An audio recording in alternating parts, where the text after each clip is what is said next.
Hola, ¿cómo están? Soy Federico La Roca, otra vez acá de nuevo, 4 de junio.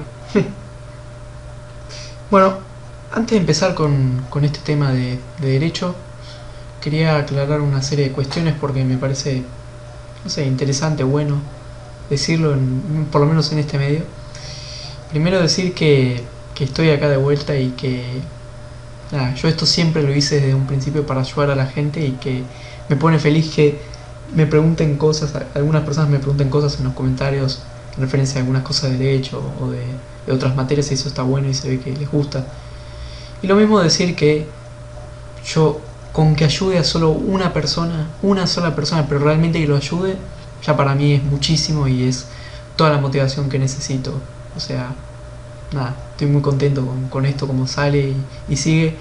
Y si no subo cosas es porque no sé, me desconecto, no voy a decir que no tengo tiempo, porque tengo bastante tiempo todos los días, porque me organizo bien y todo, pero nada, es lindo de vez en cuando hacer videos, todo está bueno, más si se puede ayudar a alguien, así que no hay cosa que me ponga más feliz que ayudar, aportar mi granito de arena, digo. Bueno, y también decir que yo estudio economía empresarial, no estudio derecho, así que si me hacen algunas preguntas muy específicas de derecho, yo la mayoría no las voy a saber y aunque estudiase creo que no sabría responderlas bien porque son concretas. Pero bueno, entonces, esta, el tema de hoy es igualdad ante la ley, ¿no? La igualdad ante la ley dentro de la Constitución argentina se ve reflejada en dos partes específicamente. Primero, por un lado, lo que es el artículo 16 de la Constitución Nacional y también en el preámbulo de la Constitución Nacional. El preámbulo es como, digamos, una introducción a lo que es la Constitución como tal, como documento fundamental y esencial de un país. Bueno, eso seguro ya lo saben, pero no está de más aclararlo.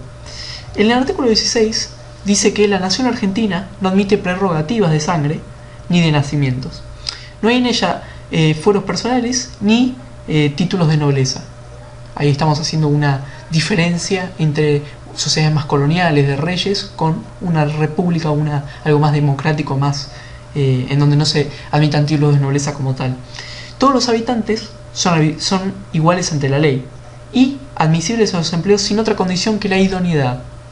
La igualdad es la base del impuesto de las cargas públicas. Esto es importantísimo entenderlo porque podremos compararlo con una situación actual, porque hay personas que se le cobran ciertos impuestos cuando a otras no. Bueno, ¿eso es inconstitucional? Bueno, puede ser, habría que analizarlo con más profundidad, pero la base del país, o por lo menos uno de los valores fundamentales del país, es la igualdad, ¿no? En el preámbulo se habla de asegurar la libertad para nosotros y todas las personas de modo que quieran habitar el suelo argentino. Eso es una pequeñísima oración de lo que está dentro del preámbulo, que hace referencia también a proteger los derechos de lo que son los extranjeros también, no solo de las personas argentinas.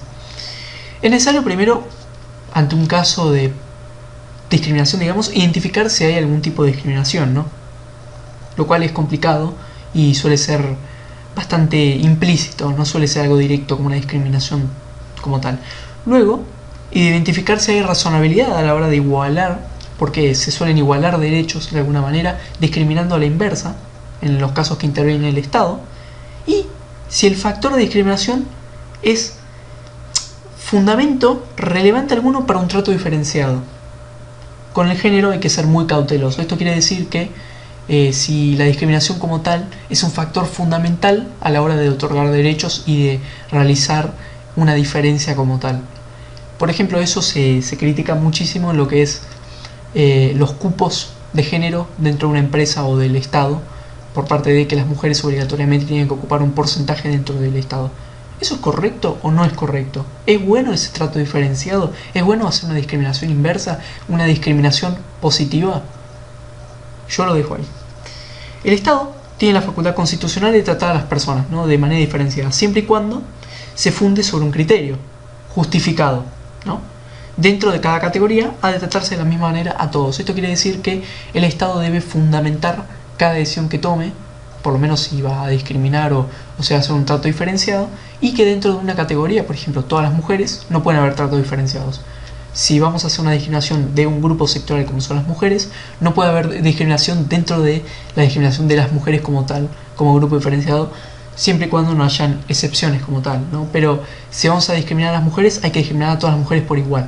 Eso quiere decir, discriminar, me refiero a esa discriminación inversa, a la que vengo haciendo referencia. Digamos que es una discriminación, como lo recalqué antes, positiva, ¿no? En un cierto sentido. Y me parece interesante recalcar este concepto de igualdad ante la ley. ¿Qué significa? Significa igualdad, te trato en igualdad de circunstancias. No quiere decir que a todas las personas tenemos que tratarlas por igual, no. Es ante un grupo de circunstancias específicas para cada persona, las trataremos de igual manera. Hay que entender que esas circunstancias no se suelen dar en la población. Es por eso que se toman acciones positivas por parte del Estado. Ahora, habría que pensar más allá de todo esto si el Estado debería o no debería hacer esas cosas, ¿no? Es parte de un debate mucho más grande. Ahora vamos a hablar de la Corte Suprema de Justicia de la Nación, ¿no?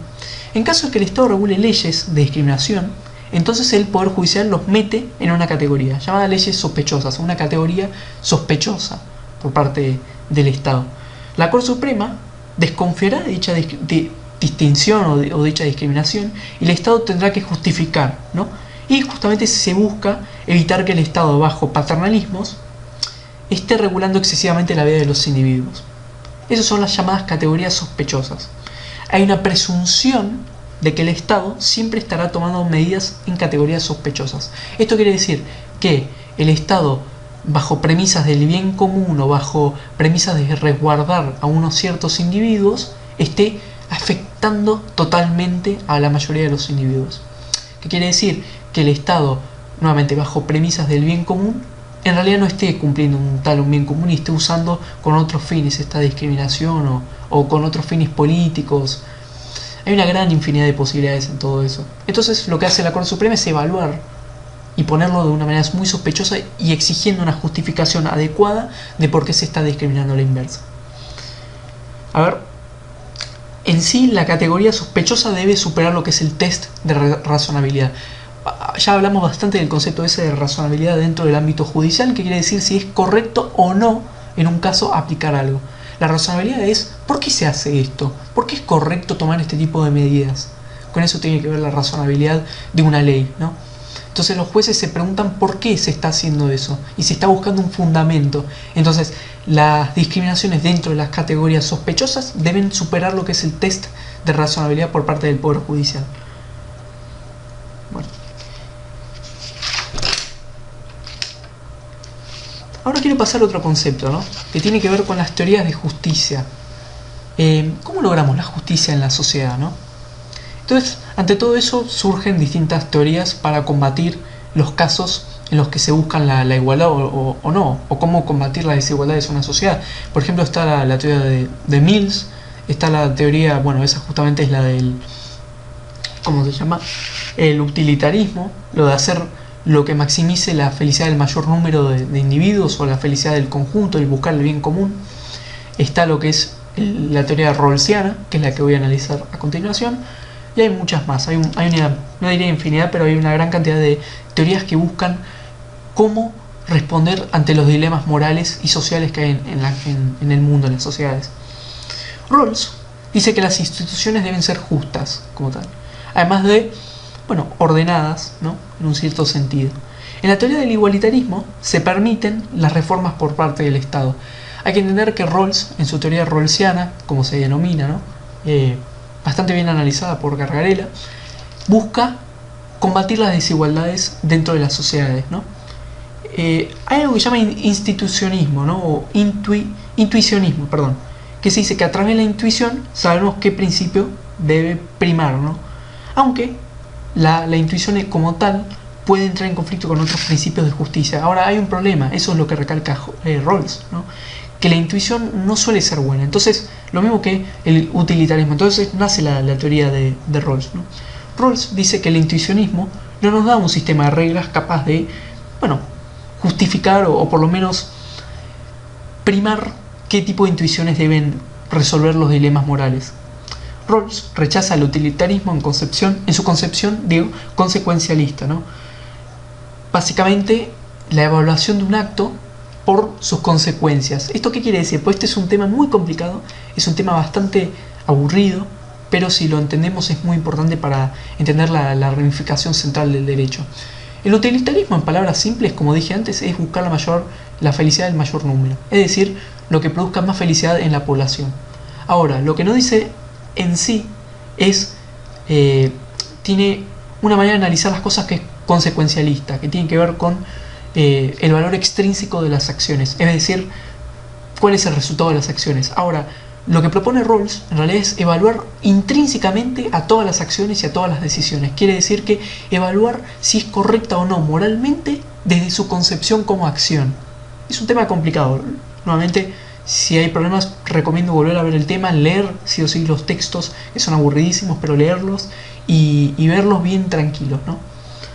Hay un tema por qué el utilitarismo es atractivo, ¿no?, para la sociedad. Básicamente porque resuelve algunos problemas del intuicionismo, ¿no? Nos sugiere, en caso de dudas, de que hay que evaluar las alternativas posibles, analizando los intereses de los distintos individuos. Es como que hace un balance entre qué es beneficioso y qué es prejuicioso, qué es malicioso, pernicioso para la sociedad. El utilitarismo no juzga o no prejuzga los gustos y las preferencias de los individuos. Es más, toma en cuenta las preferencias de todos, por peores que sean, por dañinas que sean, las toma en cuenta. Y ahí está el problema.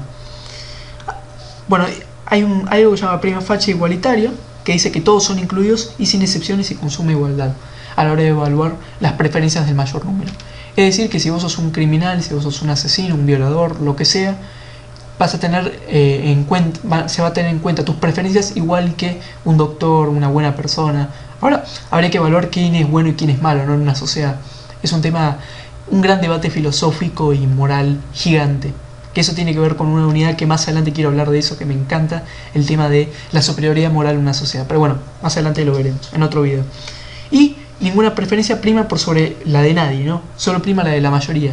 Esto tiene que ver con lo de prima facie, que es, no solo se toma en cuenta las preferencias de todos, sino que la de nadie es superior. No hay como superioridad moral dentro del utilitarismo. Eso es algo buenísimo. Ahora el problema es que nos puede llevar a algunos conflictos, ¿no? Ahora, Rawls presenta una serie de argumentos con lo que es el utilitarismo. El primer argumento dice que el utilitarismo no explica qué pasa con los gustos caros, ¿no? O sea, lo que implica un grave ejercicio de desigualdad. Es decir, si tomamos en cuenta que las preferencias de alguien son cosas muy caras, como comer caviar constantemente, manejar Ferraris y todo eso, y tomamos en cuenta a alguien que no lo necesita tanto, esas cosas tan materiales, estaríamos frente a una desigualdad estructural aborrecible y no alcanzarían a resguardarse ni siquiera a repartirse los recursos de manera buena o igualitaria. Ahora, ¿cuál es el problema de todo esto? ¿Cómo aseguramos qué derecho debe primar sobre otro si alguien tiene gustos caros? ¿Cómo tacleamos este problema de preferencias caras? Ahí este tipo de cosas moralmente son incorrectas porque llevan a una desigualdad eterna y gigante solo por un tema de gustos. Y no es una buena manera de evaluar las acciones. Eso es lo que dice Rawls. Después dice que el utilitarismo puede dar cabida a preferencias ofensivas por parte de las mayorías. Rawls propone que hay que analizar la acción o medida de manera intrínseca, y esto es intrínseca, tiene que ver con analizarla desde adentro. Lo que la mayoría quiere no significa que sea algo beneficioso para el resto. Eso nuevamente lo vamos a ver en otro video más adelante. Este es un punto excelente por parte de Rawls. O sea, si según el utilitarismo debe cumplirse, que deben ser tomadas en cuenta, deben elegirse las acciones que sean las que maximicen la felicidad del mayor número o la alegría del mayor número, o la satisfacción del mayor número. Entonces, por ejemplo, si a mí me gusta el racismo, o si toda la sociedad le gusta ser racista con un grupo en específico, eso no es bueno intrínsecamente, pero extrínsecamente sí sería bueno. Entonces Rawls dice que hay que analizar las cosas de manera sumamente intrínseca. Según Dworkin, otro autor, el utilitarismo ha de incorporar un cuerpo de derechos para recordar derechos individuales para que la mayoría no prima una minoría, para que no se dé esta opresión a la que tanto le tenían miedo los padres fundadores de Estados Unidos, por ejemplo, o el sistema más republicano que existe, y lo podemos analizar de manera también judicial en un futuro jurídica. Entonces Dworkin dice que se deben asegurar unos derechos básicos si se quiere aplicar al utilitarismo. Pero aún así tenemos bastantes problemas porque a veces para lograr la felicidad del mayor número también se están oprimiendo ciertos derechos básicos de las personas esenciales, la libertad de expresión, por ejemplo.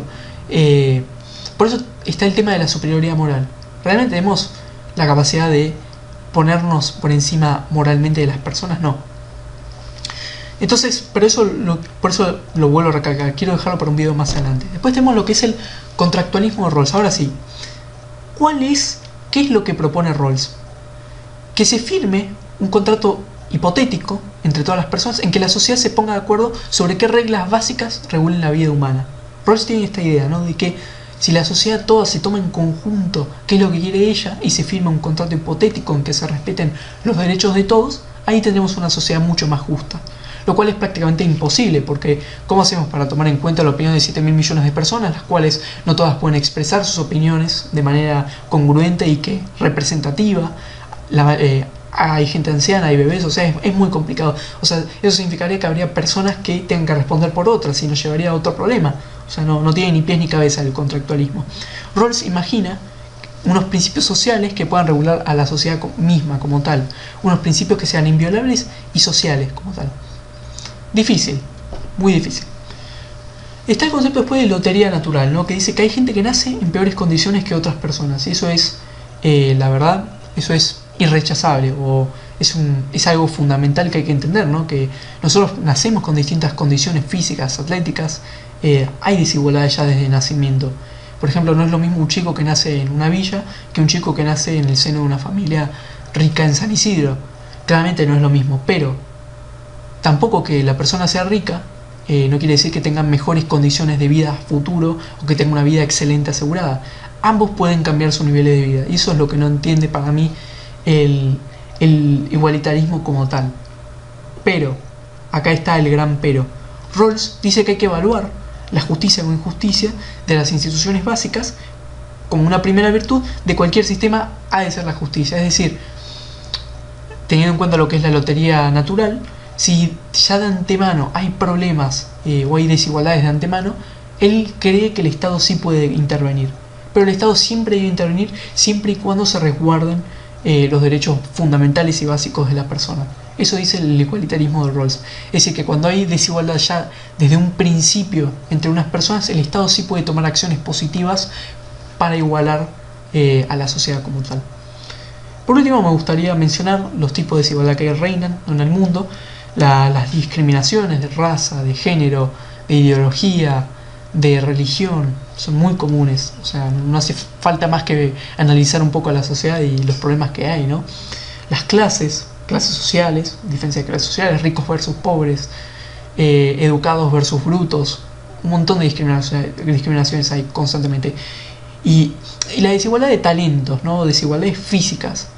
Por ejemplo, una persona que nace ciega no tendrá las mismas oportunidades en la vida que una persona con todos los sentidos intactos y en buenas condiciones en ese sentido. Por eso, esto hay que tomarlo todo con pinzas, y para mí lo más importante siempre, y de corazón lo digo, hay que buscar sacar su propia opinión de todo esto.